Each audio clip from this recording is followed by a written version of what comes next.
Good morning, YouTube. This is the Prince of Malav. I'm coming back to you once again from the world of Warcraft with Bloom on Thunderhorn to speak to you about what I'm going to whimsically name Occupy Azeroth. And this is not to say that I'm going to be talking about any sort of social or political inequality in World of Warcraft. As heretofore, it may relate to the Occupy protests on the outside. It's just that some people have been using the Occupy protests as an examination of what goes on with social trading and currency in video games. And Warcraft is an excellent example of... Thank you, Bruneri. Is an excellent example of this sort of thing, since in World of Warcraft, gold is a major commodity. It's traded, it's sold, it's even generated by what would be called gold farmers, and in a process that's pretty much frowned upon by Blizzard because... Okay, enough of that.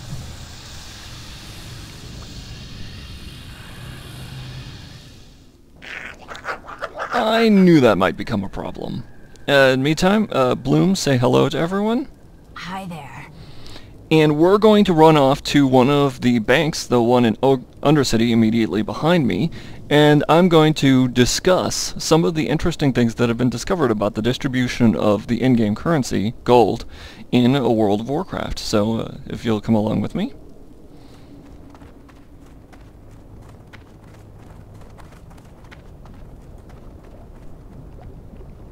Alright, well, here we are at the Bank of the Undercity, which is where the Undead and the Forsaken, who are the Forsaken, start out. Some of the things that you might notice about that are different from last time is that, one, I've got this fiery birdie hanging out right next to me, which is a phoenix hatchling. And you may not be aware of this, or you may not be able to tell, that's a very high-level critter. It's, you grab it from dungeons that you run in your level 70s. Bloom is now level 80. After the last time you saw her, she was level 10. Some of the interesting things that have been discovered about the distribution of gold across World of Warcraft have been brought up by the WoW blog, The Golden Crusade. And it's been mostly pulled out of a survey of overall wealth. The bottom 75% owns 14.4% of the wealth.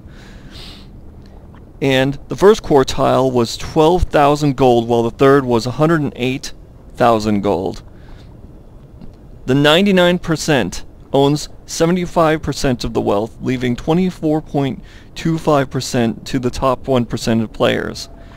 19% of the subjects had under 10,000 gold. I have a total of a little over 10,000 across my characters. 72% had under 100,000. 82% of the players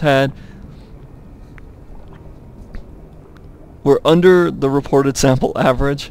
96% were under 1,000,000 gold. Gold is earned by running quests and selling items on the auction house and selling items to vendors. It's the primary currency within World of Warcraft that people then use to purchase and quests and buy things from one another in the auction house and etc. And they also use it to upgrade their character, to add equipment and etc. And so there isn't really that large of a reason to have a gigantic stock of gold unless you're constantly looking for reagents or buffs and stuff like that that you can buy from the auction house in order to up your game. PvPers probably have a lot more to deal with for gold and stuff like that than PvE people, but people who are raiding all the time will also be looking for quite a bit of money to hold out in their banks and etc. So getting the most gold in World of Warcraft is more of an achievement, it's more of a status thing than anything else. Oh, look, there's that ghost banker.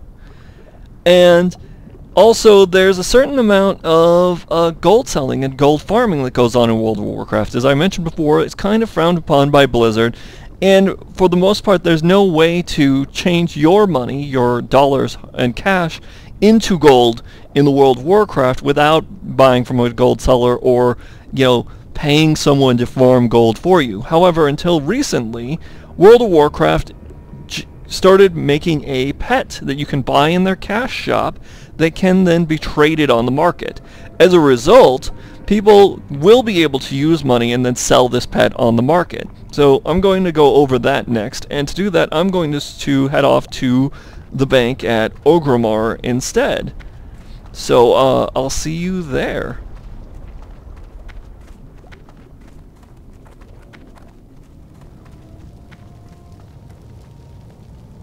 Alright, here we are in Orgrimmar Bank to talk about the Winged Guardian pet that World of Warcraft, Blizzard, is selling in their store. It looks like they're selling it for about $10. It's tradable after 24 hours, and you can actually sell it on the auction house, which means that people can make gold off of it. I took a quick look at the auction house, and it looks like the lowest price that it's going for is about 5,000 gold. Oh yeah, this is the Orgrimmar Bank, which is the main city of World of Warcraft, so it may be a little bit more hustle and bustle here. At $10 at 5,000 gold, that means that there's essentially a valuation of about 0.2 of a cent for gold for these people selling these pets on the auction house. Now, I don't know if they're selling or moving, I should say, if they're moving at those prices or not, but there's certainly the possibility that they are. World of Blizzard has said that they're not really interested in entering into selling, for gold, money to gold processes, and this is probably like their first experiment at the concept. And for the most part, it should help them see if they can make extra money off of selling stuff that people feel that they can then move in-game to produce gold. Blizzard has repeatedly told people that they should not be involved in gold farming and buying gold from gold sellers, because they, as Blizzard states, most gold from gold farmers and gold sellers comes from compromised accounts. So as a result, you're much better off buying into getting one of these Guardian Cubs, which, I just point out, is a lot like my little Phoenix hatchling. It's a little pet that hangs out with you and does absolutely nothing else. They're called non-combat companions, and people collect them, kind of like Pokemon. And there will be there will be an expansion coming up in the Mists of Pandaria patch 4.3, where you'll be able to fight your pets against one another, Pokemon style. Okay. So I figured now we can run along to the final place, the Bank of Silvermoon. Yes, I'm skipping Thunder Bluff because, I mean, who goes there? And I'll see you guys there.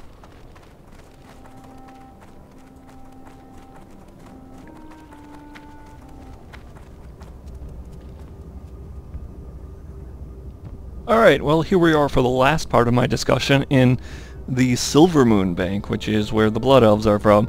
I have a couple Blood Elf characters. They're the pretty, quote-unquote, Horde race, who are also kind of evil. I figured that I would cap this all off with discussing the concept itself about gold farming, which means that in some of these video games, people have given a value to the virtual currency of gold, of World of Warcraft gold, having a sort of external value, a money value, because people want to be the best on their game, and gold is one of the ways that you can help you get there. While most of the gear in World of Warcraft that's really the best stuff comes from a social experience, i.e. you have to run around with other people, you have to go through raids, you have to go into dungeons in order to gear yourself up. There's a certain amount of buffs and other components that can be bought from the auction house for money.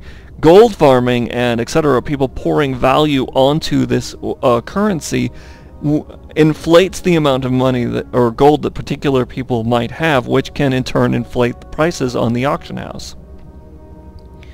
Now, of course, Blizzard frowns upon this because it's against their terms of service. You know, actually holding on and selling gold, and they will cancel and kill your accounts for it.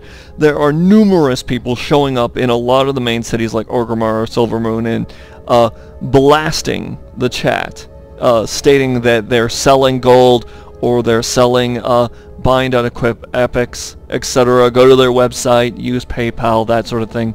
And it's extremely seedy. And so having a pet which is tradable or sellable on the auction house for $10 that then of course appears to value gold at about 2/10 of a cent helps Blizzard probably pull back some of the money that these gold sellers are making. I don't know if it's made a dent in farming or for farming, but I know that there's actually a business there because the model has been around for quite a while, and this isn't just like leveling services, which can be also excessively dangerous to your account, because essentially for a leveling service you sell out your account to someone to play your character for you and build up your level from 1 to 85.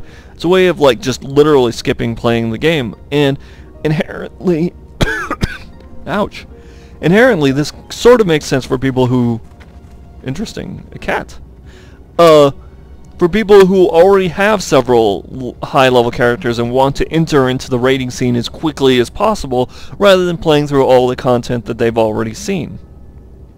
You know, but that's neither here nor there. So what we see is we have like a sort of in-game economy generated by players putting a value on gold because it will get them things, either prestige or better items or buffs for playing the game, and etc.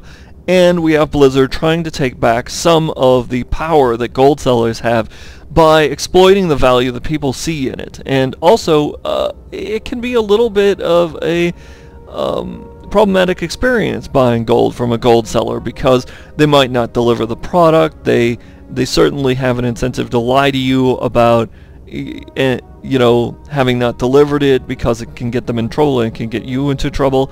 It's essentially a black market. And black markets are really a sign of a thriving economy. In a lot of cases, I mean, they are parasitic on them, which means that although World of Warcraft has dropped to about 10 million subscribers recently from 11.1, they've had a bit of a decline. It means that the game is, well, doing pretty solidly.